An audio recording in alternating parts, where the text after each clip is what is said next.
First contact and ridicule.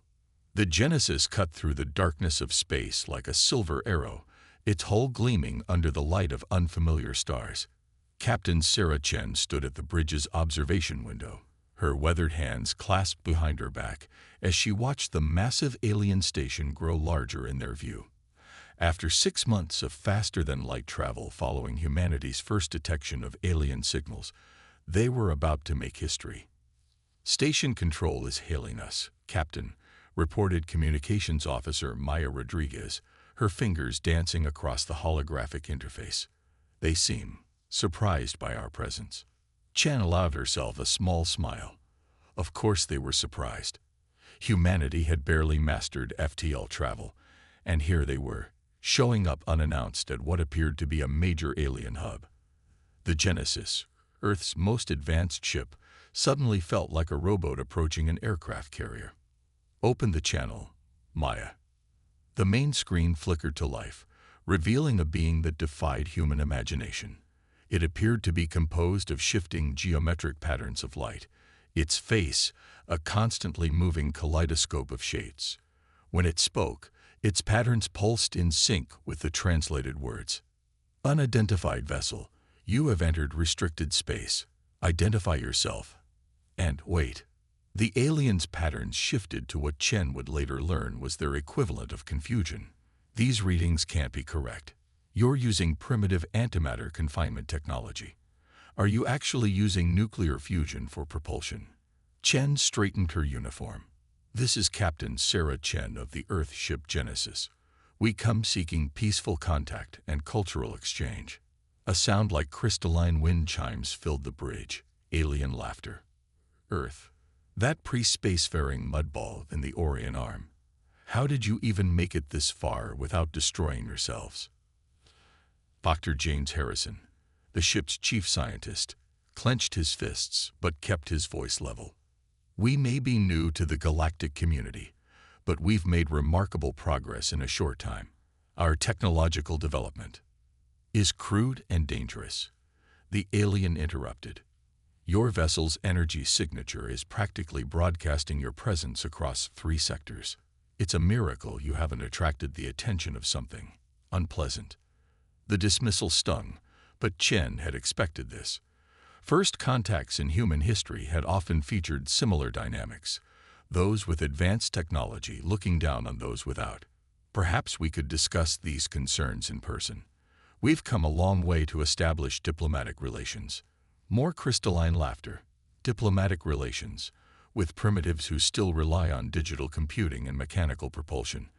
How charmingly ambitious." The alien's patterns shifted again. "Very well.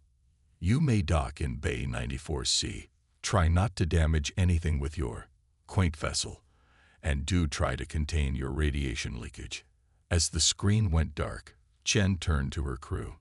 She saw the same mix of anger and determination in their eyes that she felt in her heart. They had known this wouldn't be easy, but the level of condescension was galling. "Well," said Chief Engineer Victor Rossi, breaking the tension. "They seem friendly." His thick Italian accent carried a note of sarcasm that made several crew members smile. "They're afraid," said Dr. Harrison, still staring at where the alien's image had been. "All that superiority. It's masking fear. They don't understand how we got here with our technology, and that scares them." Chen nodded. "Then let's show them exactly what humanity can do with our primitive technology. Maya, begin docking procedures.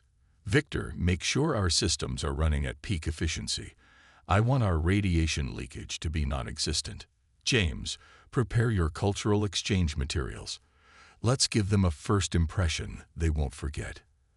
As the Genesis maneuvered toward its assigned dock, Chen couldn't help but think about humanity's history. How many times had primitive peoples surprised those who looked down on them? How many empires had fallen because they underestimated those they considered beneath them? The massive station loomed before them, a sprawling construct of impossible geometries and pulsing energy fields. Ships of all sizes and descriptions moved about it like fish around a coral reef. The Genesis, with its sleek but conventional design, stood out like a wooden sailing ship among modern yachts. "Look at that," whispered Maya, awe temporarily overwhelming her professional demeanor. "All those different species, different technologies. We're really not alone anymore." "No, we're not," Chen replied, her voice firm. "And soon they'll learn that being different doesn't mean being inferior. Humanity didn't come this far to be dismissed. We came to take our place among the stars." As they approached their designated docking bay, Chen felt the weight of history on her shoulders. They weren't just representing themselves, or even their ship. They carried the hopes and dreams of all humanity. The aliens might laugh now, but Chen had a feeling that would change. It always did when humanity was underestimated. Little did the aliens know, their dismissive welcome was about to set in motion events that would shake the foundations of their galactic society. The humans they so casually mocked would soon prove themselves in ways none could have predicted, and the Genesis would become a name spoken with respect throughout the stars. The swarm emerges. 3 days into their stay on the massive alien station, now known to them as the Nexus, the crew of the Genesis had grown accustomed to the constant undercurrent of condescension. Alien diplomats spoke to them slowly, as if addressing children. Technical specialists smirked at their outdated equipment. Even the maintenance drones seemed to give their ship a wide berth, as if afraid of contamination. Captain Chen was in the middle of another patronizing meeting with the station council when the first alarm sounded. The crystalline being who had first contacted them, whose name translated roughly as "pattern that shifts in starlight," suddenly froze, its geometric forms becoming jagged and sharp. "Impossible," it whispered, patterns flashing in distress. "They can't be here. Not already." The chamber's holographic displays erupted with images that made Chen's blood run cold. A vast cloud of something was emerging from the nearby nebula. At first, she thought it was a natural phenomenon, perhaps some kind of spaceborne organism. Then she saw the pattern, the deliberate, coordinated movement. "The swarm," announced one of the council members, a being of pure energy contained within a crystalline shell. "They've finally found us." Chief Engineer Rossi, who had been presenting data on human propulsion systems, squinted at the display. "What exactly are we looking at here?" "Your extinction." "Primitive," snapped another council member. "This one a towering insectoid. The swarm consumes all in its path. Our most advanced weapons barely slow them down. They adapt to everything we throw at them." Chen watched as the swarm approached. The cloud resolved itself into millions of individual entities, each about the size of a small shuttle. They moved with perfect coordination, like a school of fish or a flock of starlings, but there was something horrifyingly mechanical about their precision. "How long until they reach the station?" she asked, already calculating possibilities in her head. "Hours at most," Pattern replied, its voice uncharacteristically subdued. "We must begin evacuation procedures immediately. The Nexus cannot withstand a full swarm assault." "Can't we fight?" Maya Rodriguez had joined them for the meeting, hoping to learn more about alien communication methods. "Surely with all your advanced technology." "You don't understand," interrupted the energy being. "The swarm doesn't just attack. It adapts, learns. Every weapon we've used against it has eventually been turned back on us. They consume our technology, incorporate it into themselves. Each encounter leaves them stronger." Chen exchanged glances with Rossi and Rodriguez. The same thought was clearly running through all their minds. Sometimes the most advanced solution wasn't the best one. "What about primitive technology?" Chen asked, causing several council members to stare at her in disbelief. "Captain," Pattern's patterns showed what she had learned was their equivalent of a condescending smile. "This is hardly the time for jokes. Your nuclear weapons and chemical propulsion would be like throwing rocks at a tsunami." "Maybe," Chen agreed, "but from what you're saying, the swarm is used to adapting to advanced technology. When was the last time it encountered something primitive?" A sudden silence fell over the chamber as the implications sank in. The swarm had evolved to counter the most sophisticated weapons in the galaxy, But what about the simple ones? The crude ones? The ones that advanced civilizations had long since abandoned. Before they could explore this idea further, new alarms blared. The swarm had accelerated. They weren't hours away. They were minutes away. "Begin evacuation procedures," ordered the insectoid council member. "All non-essential personnel to emergency translocation points. Security forces to defensive positions." Chen watched as panic began to spread through the station. These incredibly advanced beings, who had looked down on humanity with such disdain, were now running in terror from an enemy their superior technology couldn't defeat. "Captain," Rossi said quietly, "I have an idea. It's crazy, probably suicidal, and definitely goes against about a dozen safety protocols." Chen smiled grimly. "In other words, it's exactly what we need right now. Get back to the Genesis. I'll gather the rest of the crew." As they rushed through the increasingly chaotic station corridors, Chen couldn't help but appreciate the irony. The aliens had mocked their primitive technology, their crude methods. But sometimes, the old ways were the best ways. Sometimes, being primitive meant being unpredictable. The swarm was about to learn a lesson that countless others throughout human history had learned the hard way. Underestimate humanity at your own peril. Human ingenuity unleashed. The Genesis's engine room had become a hurricane of activity. Chief Engineer Victor Rossi moved with controlled urgency, directing his team while pattern that shifts in starlight, and several other alien engineers watched in growing horror. "You're doing what?" Pattern's geometric forms twisted in distress. "This is madness. You'll destroy your ship's containment systems." "Probably," Rossi agreed cheerfully, as he rerouted another power conduit. "But sometimes you have to break things to fix things." "Captain, we're almost ready here." On the bridge, Captain Chen watched the approaching swarm through the main viewport. The vast cloud of mechanical entities had already engulfed several of the station's outer defensive satellites, incorporating their technology into themselves with frightening efficiency. "Talk to me, Victor," Chen commanded.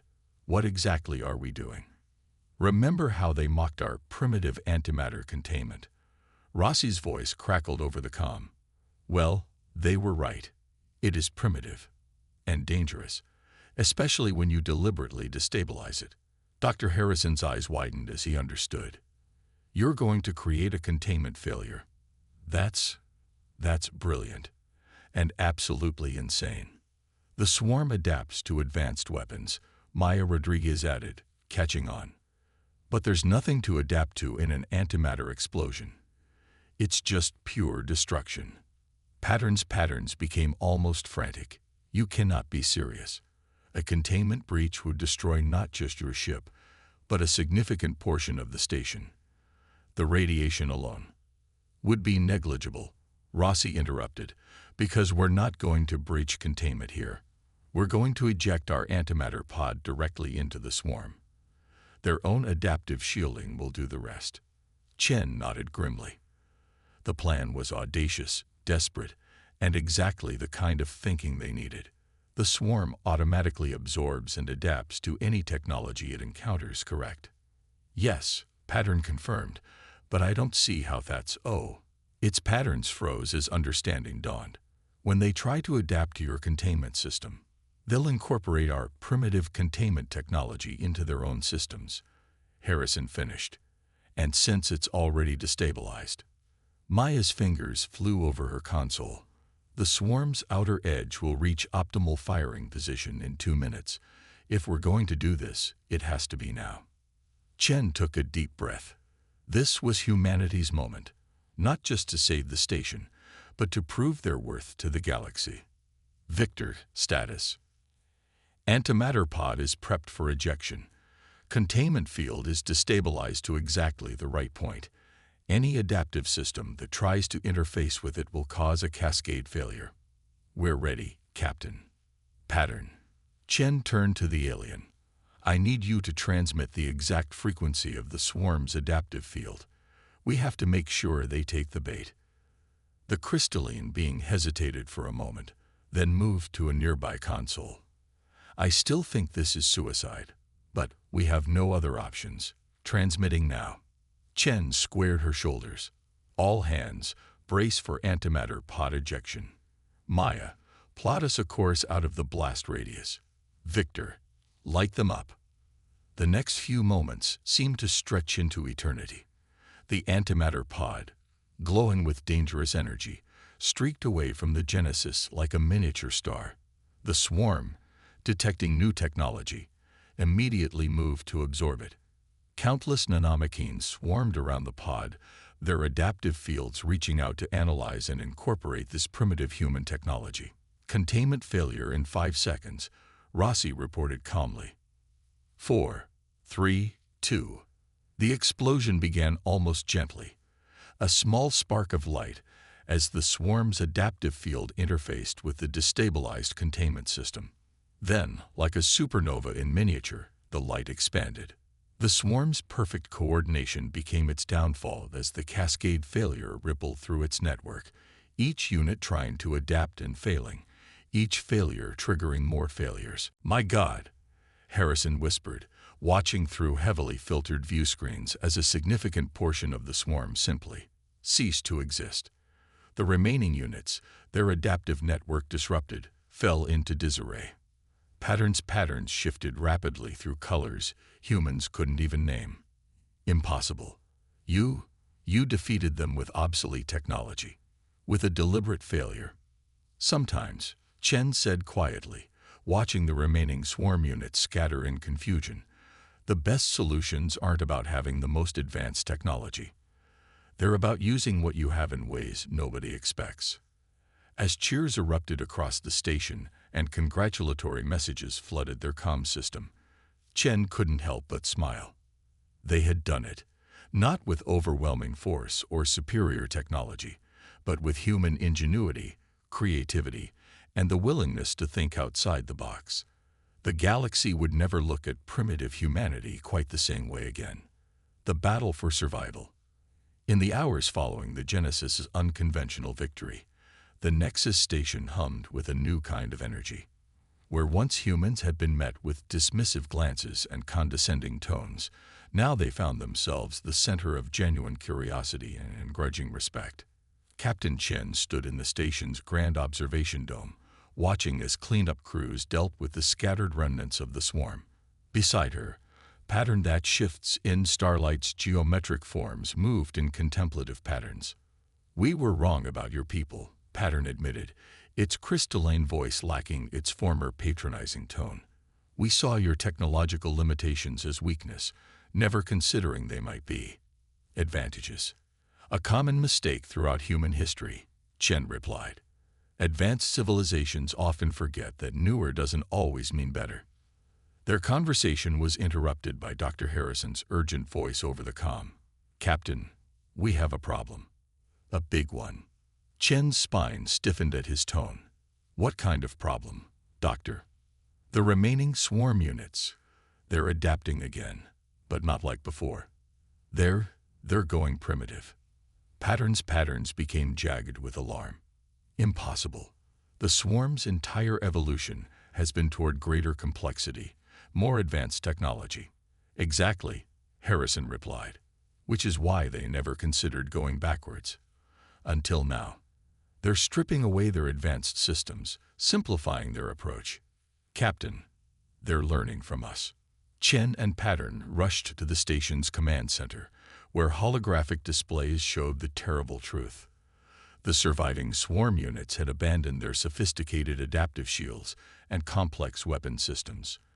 Instead, they were reconfiguring themselves into simpler, more robust forms. "They're mimicking our approach," Chief Engineer Rossi observed, his usual cheerful demeanor replaced by grim focus. "Using basic physics instead of advanced technology. We showed them that sometimes simpler is better, and now they're using our own lesson against us," Chen finished. She watched as the reformed swarm units began to move with new purpose. "How long until they reach us?" 30 minutes, maybe less," Maya Rodriguez reported from her temporary station at the alien communications console. "And our antimatter trick won't work twice. They've already adapted to prevent containment failures." Patterns swirled in distress. We must evacuate the station. Without their advanced systems, our defenses are useless.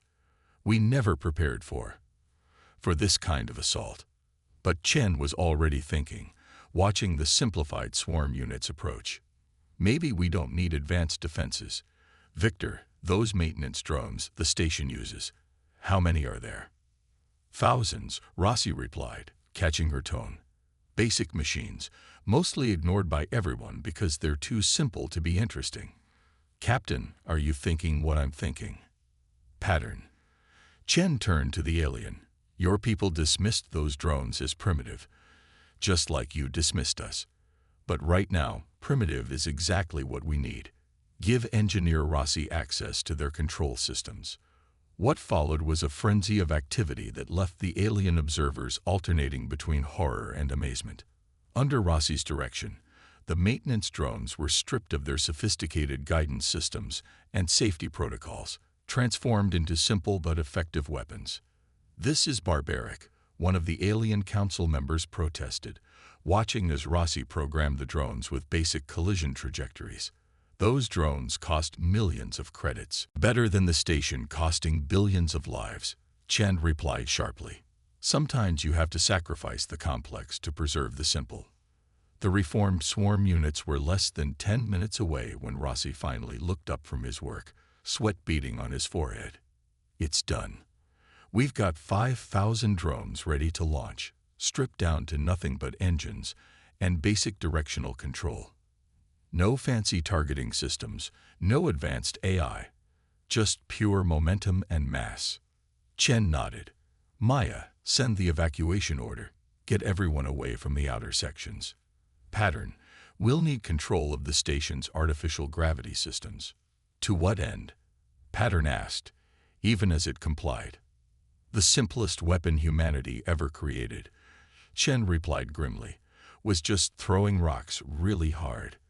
Let's show the swarm what happens when you throw 5,000 rocks at relativistic speeds. As the station's outer rings began to empty, Chen watched the approaching swarm with steady eyes. They had shown the galaxy that humanity's primitive technology could be a strength. Now they would show that humanity's greatest asset wasn't technology at all. It was the ability to adapt, to think differently, to find solutions in the most unexpected places. The final battle for the Nexus was about to begin. And this time, both sides would be fighting on humanity's terms. A new understanding. The next few minutes aboard the Nexus station unfolded like a collision between ancient warfare and space-age technology. Captain Chen stood at the makeshift command center, watching as Victor Rossi's reprogrammed maintenance drones took up their positions. All drones in position, Rossi reported, his fingers dancing across the hybrid human-alien interface he'd cobbled together. Ready to initiate on your command. Pattern that shifts in starlight hovered nearby, its geometric forms reflecting a mix of anxiety and fascination. The swarm has never faced an attack like this. They expect sophistication, complexity. This is humanity, Chen finished. We started with sticks and stones, Pattern. We never forgot how to use them. The simplified swarm units were now visible through the station's viewports, their forms stripped down to brutal efficiency. They had abandoned their previous complexity in favor of raw power and numbers. In trying to adapt to humanity's approach, they had made themselves vulnerable to humanity's oldest weapons. Artificial gravity systems ready, Maya Rodriguez called out. Station's outer rings are clear of all personnel. Chen took a deep breath. Begin the attack. Launch drones in waves of 500. What followed was a display of physics in its purest form. The maintenance drones, stripped of everything but engines and basic guidance systems, accelerated to incredible speeds using the station's gravity manipulation. They became, effectively, thousands of guided meteors. The first wave hit the swarm's front lines like a hammer striking glass. Without their sophisticated defensive systems, the simplified swarm units had no defense against simple kinetic impact. Explosions blossomed in space as drones and swarm units alike were destroyed. They're trying to adapt. Dr. Harrison called out, monitoring the swarm's response. But there's nothing to adapt to. It's just mass and velocity. The swarm's response was to tighten their formation, presenting a smaller target. Chen smiled grimly. They're still thinking like an advanced civilization. Victor, initiate second wave. Maya, reverse the gravity fields. The second wave of drones launched just as the gravity fields reversed, catching the debris from the first wave and hurling it back at the swarm along with the new projectiles. The space around the station became a maelstrom of high-velocity impacts. Patterns swirled in amazement. They're being destroyed by their own debris, by the very simplicity they tried to imitate. The battle continued for 20 intense minutes. Wave after wave of drones launched, each carefully timed to maximize the chaos of debris and gravitational effects. The swarm, for all its ability to adapt, found itself caught in a trap of fundamental physics. They had simplified themselves to match humanity's perceived level of technology, but they hadn't understood that humanity's strength wasn't in any particular level of technology. It was in understanding how to use whatever tools were available.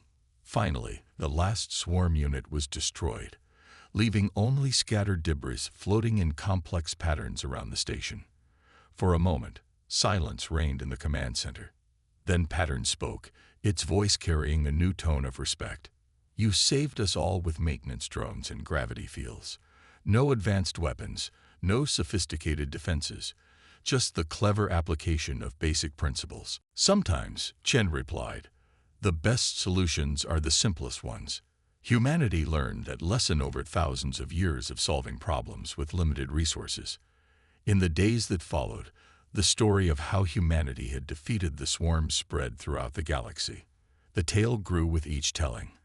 How the primitive newcomers had turned their technological limitations into advantages, how they had defeated an enemy that had resisted the most advanced weapons by using the most basic principles of physics. The Genesis crew found themselves invited to share their insights with various alien species. Engineer Rossi was particularly sought after, his ability to repurpose simple technology in innovative ways becoming legendary among alien engineers. We've been so focused on advancing technology, one alien scientist admitted during a debriefing, that we forgot the fundamental principles that make it work. Perhaps we have as much to learn from you as you have to learn from us. As Captain Chen prepared the Genesis for its return journey to Earth, she reflected on how much had changed. They had come seeking to prove humanity's worth to the galaxy, expecting to do so by learning from advanced civilizations. Instead, they had proven their worth by teaching those civilizations something they had forgotten. That true innovation isn't about having the most advanced technology, but about understanding how to use whatever technology you have in creative ways. Ready to head home, Captain? Maya asked, as the crew made their final preparations. Chen smiled, looking out at the now respectful alien ships that were gathering to bid them farewell. Home first, then back out here. Something tells me the galaxy needs humanity's perspective more than we realized. Pattern, who had come to see them off, shifted its geometric forms in what Chen had learned was their equivalent of a proud smile. You came here thinking you needed to catch up to us. Instead, you showed us that sometimes the best way forward is to remember where you came from. As the Genesis departed the Nexus station, its primitive engines glowing against the backdrop of space, Chen knew that humanity had found its place among the stars, not by mimicking advanced civilizations, but by being proudly, uniquely human.